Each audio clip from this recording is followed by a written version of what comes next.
As you may have heard, the great libertarian economist Walter Williams passed away this week. Join Richard Ebeling and me in this week's segment of the Libertarian Angle as we talk about the late, great Walter Williams.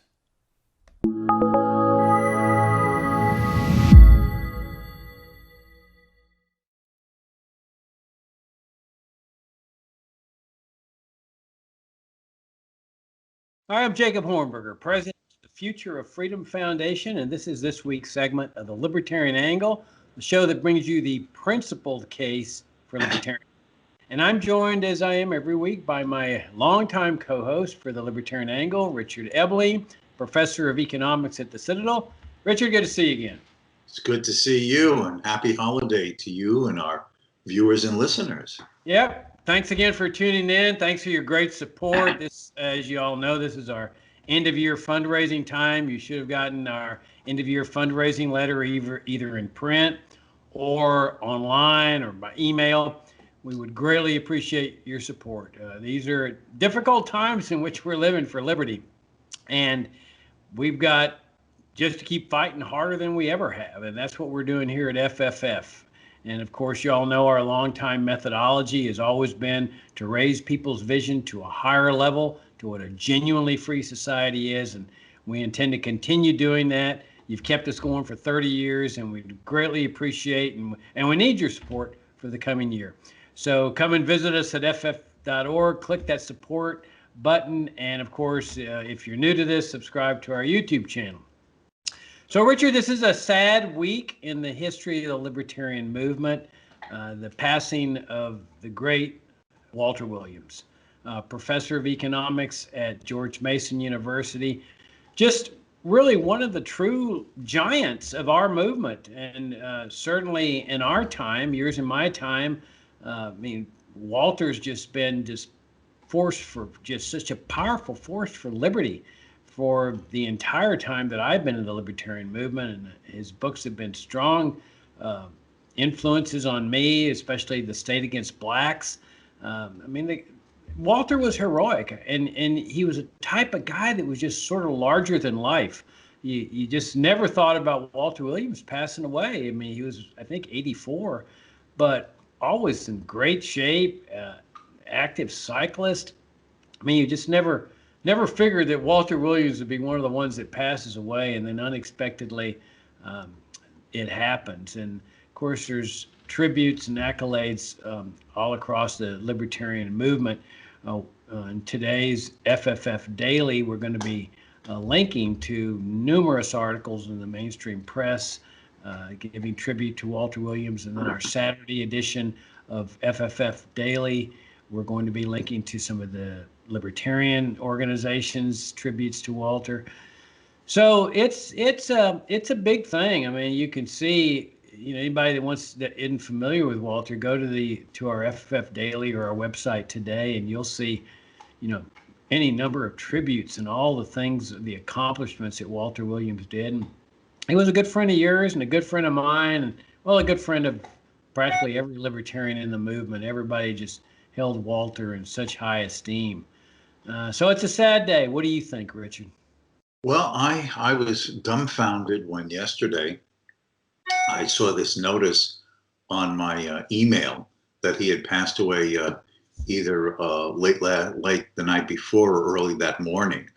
How can I express it? Let me just sort of, explain kind of what a person he was, and then maybe give our viewers and listeners a little bit of a background about him. I recall that the Future Freedom Foundation had come into existence. You were then headquartered in Denver, Colorado, as you recall. And we had a program with him as the main speaker. And I was the before dinner speaker, and he was the after dinner speaker. And so I did my presentation. We've eaten, and I've gotten up to introduce him. And CNN used to have a point counterpoint show, Crossfire or something. I don't remember what it was called. But anyway, he was a guest on the show. This is how I was introducing him. That the topic for that evening on CNN was the homeless problem. And so there was a homeless advocate who had been telling about himself. And then Walter is there as the opposite view. And Walter says to the guy, now let me get this right. You explained to us that you were a tenured full professor at an American university before you became a homeless advocate. Yes. And you gave up that tenured position and you no longer had a job and you were living in a cardboard box under a bridge in Washington, D.C. Yes. Walter then looked at him and said, you're a bum. That was just the kind of guy he was. No, he did not suffer fools gladly, no holds barred, told you exactly how he viewed things. But I have to say is that evening, Jacob, he gave me one of the highest compliments I had ever received. He got up and he said, well, I want to thank Richard Ebeling for that nice introduction. Of course, I said more than that. And he said, and it's particularly a pleasure to come on a program after Richard Ebeling, because he's one of the few people I know who can make me seem like a moderate. Thank you, Walter. Thank you. Now, Walter Williams was, as Jacob said, was passed away the other evening at 84 years old. He was born in Philadelphia, a relatively modest family, was a cab driver, met his wife, Connie, who he loved dearly. They were Mutt and Jeff. Walter was very, very tall, and Connie, his wife, was very short. And over all the years, she was sort of like the lead-in to many of his columns, because he would always say, well, as Mrs. Williams would say, or as Mrs. Williams has suggested. And he had a wonderful marriage. It's important to point out that people have these human aspects to them. But he served in the army. He saw active service in Korea as part of his stint. It was after the Korean War. But during his time in the military, when he was going through, I believe, boot camp, if I remember the story, remember, he'd grown up in Philadelphia, and there were always race relation problems in the United States in general. But now he finds himself in Alabama, right? And this is before the Civil Rights Movement, and while there's still segregation laws. And he recounts how, for the first time in his life, he found himself in awkward human relations that he had never experienced before, such as a notice was put out about a dance for the soldiers on the base. And he said, well, it just is a dance for the soldiers. And of course, he shows up with some friends. And what was really meant back there, white soldiers have a dance. And that caused a bit of a strange situation there, too. So it's not as if, as an advocate of freedom, as a supporter of constitutional limited government, it's not as a man of African ancestry himself, and his ancestors would have been slaves at one point here in the United States. It's not as if he did not appreciate, experience, and understand what racial discrimination and the segregation laws meant. But at the same time, he viewed that as not an element of what America is about, but a violation of the underlying principles of America. He earned his PhD in economics, and he began writing. And as you pointed out, among the books that he wrote was The State Against Blacks. His argument in that book is that as the very government interventions, regulations, redistributions that are preventing members of the Black community in the United States from making advances. Like Thomas Sowell, he would argue that Black families were more cohesive in the United States before the Second World War than white families, in the sense of fewer single-parent households. But that it was the emergence of the welfare state, and particularly Johnson's Great Society programs, that broke down the family structure in the Black community because of the welfare restrictive requirements to be eligible. And that is why, rather than fewer children out of wedlock among Black families before the Second World War, the number of children out of wedlock in the United States from the 1960s on has ballooned. He pointed out that minimum wage laws, regulatory policies, high taxes that make it difficult to save and start a business and hire others to give them chances were all due to the state. That as he once said, what slavery and segregation laws had never been able to do, the welfare state did.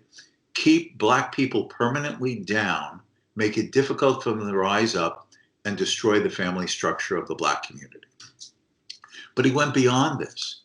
In the 1950s and 60s and 70s, what was the presumption about a country like South Africa? They're racist with apartheid, and they're a capitalist racist society. What did he do? He traveled to South Africa. He looked at the situation, and he came back to the United States and wrote a book called South Africa's War Against Capitalism. The premise of it, it was the fact that the South African government interfered, regulated, prohibited, restricted, separated people by coercive mandate. That people could not take advantage of the mutual gains from trade that would have been theirs, with people finding their most productive and efficient niches in the division of labor guided by market forces,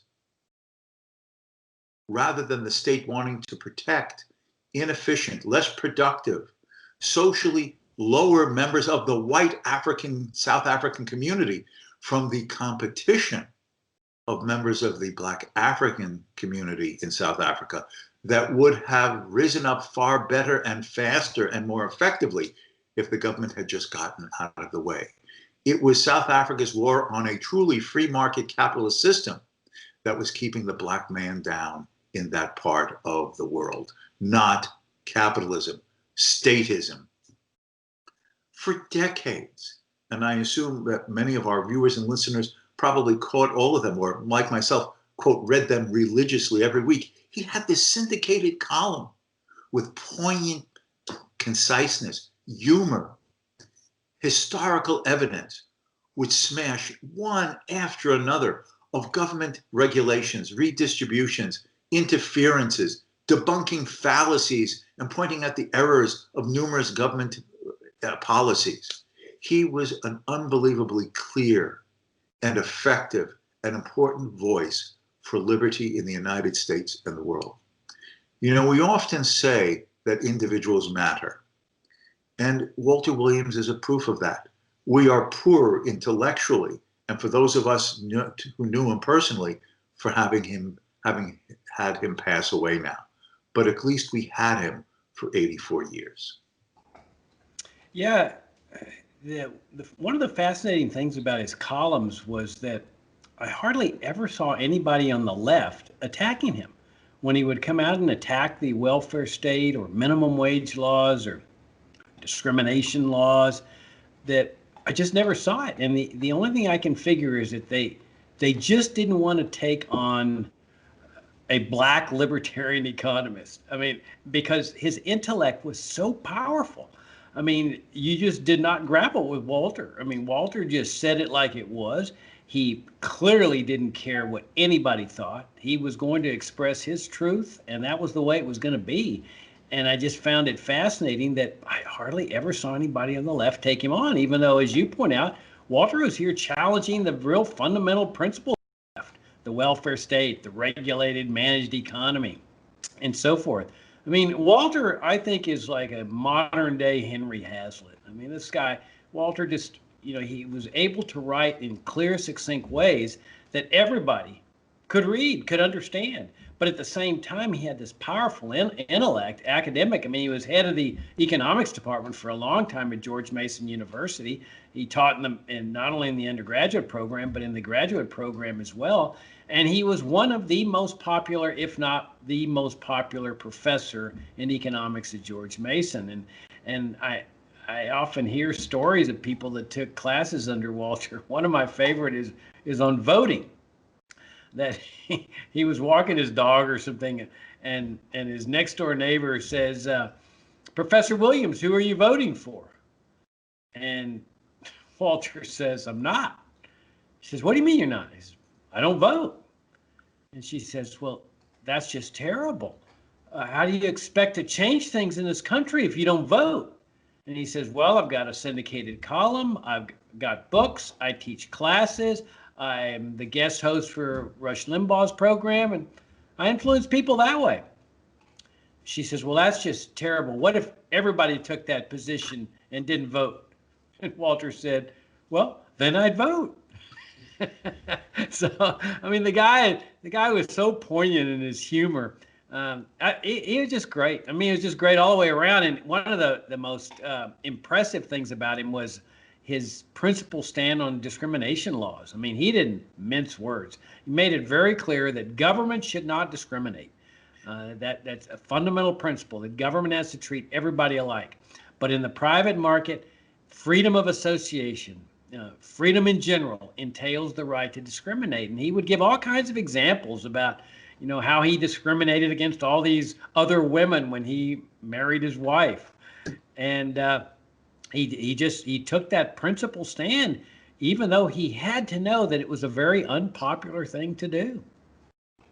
Yeah, the thing is that one other example about the discrimination business is that I was told by some of my friends at George Mason University when I was there last September, that is 2019, giving some lectures, that there had been a meeting called by I guess the then provost a few years ago, that there was not enough diversity and inclusiveness in campus life at GMU. So Walter popped up. He said, yes, I understand. We have to involve underrepresented groups in the mainstream of our campus. So do I understand you? There'll be more Asian Americans on the basketball team? And he pulled a few more lines like that during this meeting. And what I was told is that the provost just stopped talking, got up, and walked out of the room. That's great. All right, well, let me tell you. If I can just say one other element complementing what you're saying, about being like Henry Hazlitt. The other theme that comes out in everything that Walter wrote is that he was clearly a logical, careful, reasoning, methodical economist who could express it in simple ways. But if you read his columns and his books, there was something always underlying it and rising to the surface in many of his writings is the moral foundations of a free society. He was sort of like not just a Hazlitt, but a modern day Frederick Bastiat, with the clarity and the simplicity and the reductio ad absurdum of his examples, but with the moral foundations. What is the basis of freedom? Your self-ownership. This is your property. This is why you should not be a slave. This is why you should not be regulated and controlled. This is why you should not have that which you've honestly earned taken away from you. You are a free person with natural rights given by your nature as a human being. And any violation of that moral principle is inconsistent not only with economic betterment through the benefits and the advantages of the free market, but is immoral from the most fundamental level of humanity. Yeah. No, he was stalwart in that sense. I got to share a personal story with you on Walter.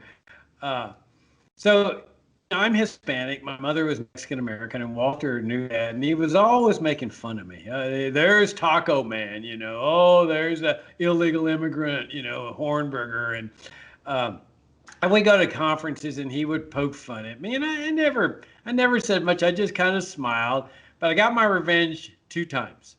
One, we were at remember the Alderbrook conference, the annual Alderbrook conference outside Seattle, I think it was. Well, it was like a week-long conference, and we were both there, and we got picked up at the airport at the same time. And so the host took us to the hotel, and we started to check in. And so I checked in first, and then he checks in second. And I said, hey, Walter, what room did you get? He goes, 517 or something. And I said, oh, that's really interesting. I'm here on the first floor, I guess they put you in the colored section again. Well, Walters looks at me like shocked, but the person who really looked shocked was the person checking us in. That's hilarious. Well, the thing is that my wife Anna is Russian. We met in the Soviet Union when I was traveling there in the waning days of the Soviet Union, doing consulting work on market reform and privatization. Cupid's arrow struck, and we got married. And of course, Walter knew her background.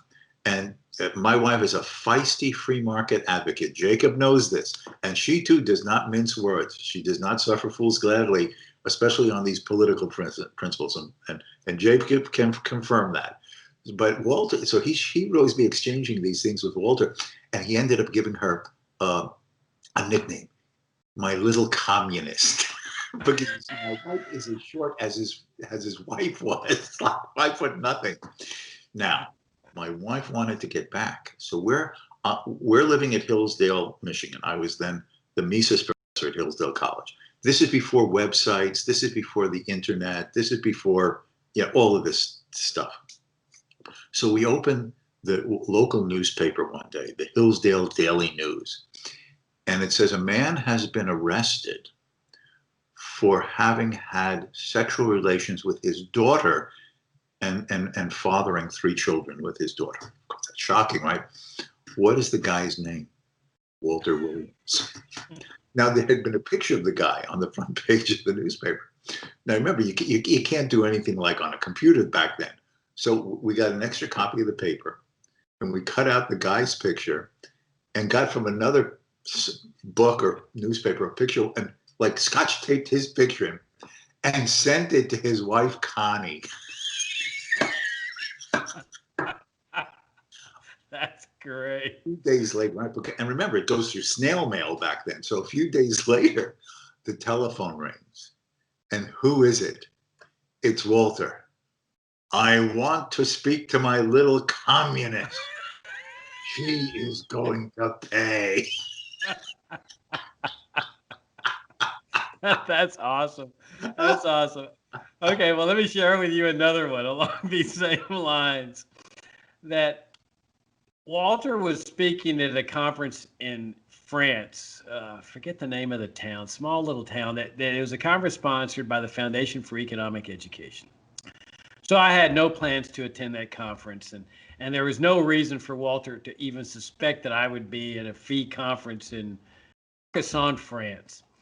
But I was going to Italy at the time, and I thought, how? I looked at the dates, and everything matched up. So at the very last minute, I called the foundation. Of course, I had worked there as seminar director, and I said, hey, I'd like to attend your conference. Would that be okay? Oh, sure, absolutely. We'd love to have you. So I arrive on the very evening of the first night of the event. So everybody is seated in this outdoor area. It's like July, early July or so. So it's pretty hot. And it's an outdoor area, the hotel, and they've got people that are fanning people, great big fans, to keep them cool, physically fanning them like this. They didn't have any kind of cooling system. This was outdoors. So I saw Walter sitting at another table. And again, there was no reason why he would suspect that I was there at all. So I went and positioned myself behind. His table had about 10 people on it. He was like the honoree table. And I positioned myself where he couldn't see who I was, like right over his shoulder. And I said, Professor Williams, I was wondering if you wouldn't mind coming and fanning me at my table. Oh, he was really upset. He says, what did you say? And he didn't turn around to look at me because I was positioned where he couldn't, because all the chairs are close together at the table. I said, well, I was just wondering if you would take the time to come and fan me and fan us at our table. And he says, no, and I find your request very offensive. And I said, oh, okay, well, thank you anyway. And I went back to my seat. Well, he ultimately turns around to see who had made this request, and he sees me. And so he gets out of his seat and just barrels over there and says, I want everyone at this table to know that there's an illegal immigrant from Mexico here. He's not entitled to be in this country. So yeah, Well, he was a great guy. you know, you see, because he was African American, he could get away with things that many others in our society could not. Let me tell a story about this. So I had taken a position, as you remember, at Northwood University in Midland, Michigan. And shortly after that, it had been arranged for him to come to the Northwood campus because we were having a special program for high school kids from the inner city parts of Detroit on the Northwood campus. And the university sponsored him to be like a keynote speaker at this program.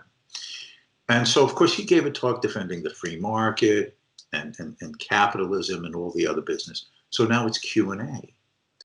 And a young black high school student raises his hand and asks him, Professor Williams, how can you defend anything about this country? This is the country that brought our ancestors here in chains into slavery. And Walter did not skip a beat. And he said, well, let me see. Suppose that my ancestors had not been brought here to the United States, even in the way that you talked about. Where would I be today? Well, starving in Ethiopia, eaten by a lion in Kenya. I guess it's, from my point of view, good that my ancestors were brought to America. Now, you know, wow. I mean, others could not get away with a remark like that. But you see, he refused to accept stereotypes. He refused to accept, you know, these imageries of what would supposedly be taken for granted. And if you think about it, there's both a humorous satire there, but a reality that there are unintended consequences. And there sometimes are good unintended consequences from bad actions. Anyone who knew Walter and read anything by Walter knew that he despised the institution of slavery, regardless of who was the slave master and who was the victim at any time and period of human history. But he also was looking at the fact that the tragedy of his ancestors resulted in a situation in which several generations later, he was born where he didn't have to worry about poverty and he could have the opportunity to become a PhD professor of economics. See, that is what he was bringing out. There are unintended consequences, often bad, but perversely, in spite of a bad cause, for others, desirable and consequences. And he was a living example of it. His ancestors were brought to America in chains. But he was a voice for liberty, having been freed from those chains by other people of the same society who had participated in that despicable act. Yeah, it's interesting you bring up the Civil War because Tom DiLorenzo's got a tribute to Walter Williams on LouRockwell.com, and Tom, of course, has written untold amounts of stuff on the Civil War, and he said that Williams had a Confederate flag in his office, and that somebody once asked him, "Why do you have a Confederate flag there?" And he says, "Well, to remind me that people have a right to secede." And so Walter was able to draw that distinction that this was a war of secession. Now, sure, they were seceding to preserve a immoral, corrupt system of slavery, and Walter clearly acknowledged that. But nonetheless, Walter argued from a very principled standpoint. If people no longer want to associate themselves with others, they have a right to exit. And then Tom also pointed out that he ended up writing the foreword to his biography of Lincoln. I think it's called The Real Lincoln or something like that. And that while DiLorenzo got attacked by untold numbers of people that were acolytes of Abraham Lincoln for pointing out his tyrannical nature and all the tyranny things that he did, that virtually no one ever attacked Walter, who had written the foreword to the book. And Walter clearly understood the negative side of Abraham Lincoln. So this is the type of guy he was. I mean, he took these stands. He didn't worry about what people said about him, and people didn't grapple with him. They understood that this is a powerful intellect. Yes. And a very principled man. Yes. Hey, Richard. Well, we're going to wrap things up. My puppy here is going to start barking here, and so I'm going to wrap things up. Great to talk to you again. I'll look forward to seeing you next week. Until next time.